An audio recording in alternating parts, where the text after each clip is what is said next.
Hi! Welcome to our channel. 'Pushpa' almost అందరూ చూసిన మూవీయే. ఇంకా సేపట్లో 'పుష్ప పార్ట్ 2' కూడా రిలీజ్ అయిపోతుంది. సో, రిలీజ్‌కి ముందే రీక్యాప్ లాగా అలా ఒక్కసారి 'పుష్ప 1' వెళ్ళొద్దాం. స్టోరీలోకి వెళ్తే 'పుష్ప' ఒక ఎర్రచందనం స్మగ్లర్.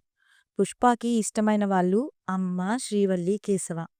ఎలా అయినా ఇంటి పేరనేది పొందాలి, ఊర్లో అమ్మకి గౌరవం అండ్ మర్యాద రావాలి. దానికోసం ఎదగాలనేదే 'పుష్ప' ఎయిమ్. ఆ ఎయిమ్‌లో భాగంగా ముందుగా జక్కారెడ్డి అండ్ జాలరెడ్డిని, వాళ్ళ ద్వారా అన్న కొండారెడ్డిని కలుస్తాడు. ఫ్లోలోనే శ్రీవల్లితో ప్రేమలో కూడా పడతాడు.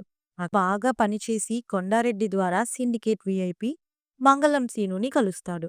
శ్రీవల్లి విషయంలో జాలిరెడ్డిని కొట్టి, జాలిరెడ్డికి అండ్ కొండారెడ్డికి, జక్కారెడ్డికి ఎనిమి అవుతాడు.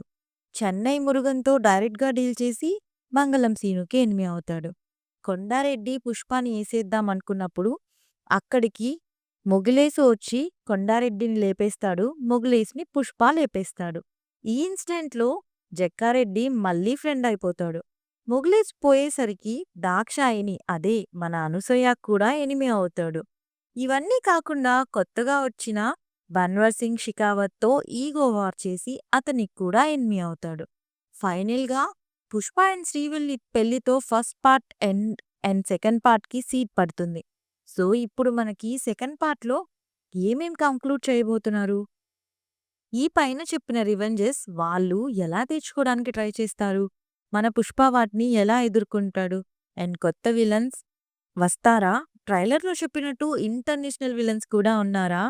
ఇవన్నీ ఇంకాసేపట్లో క్లారిటీ వచ్చేస్తాయి. ఎవరెవరు ప్రీమియర్ షోకి వెళ్తున్నారు? టికెట్ ప్రైజెస్ మీద మీ ఒపీనియన్స్ ఏంటి అనేది కామెంట్ చేయండి. అండ్ మా కాంటెంట్ నచ్చితే లైక్, షేర్ అండ్ సబ్స్క్రైబ్ కూడా చేసి మా కొత్త ఛానల్‌ని ఎంకరేజ్ చేయండి. Thank you.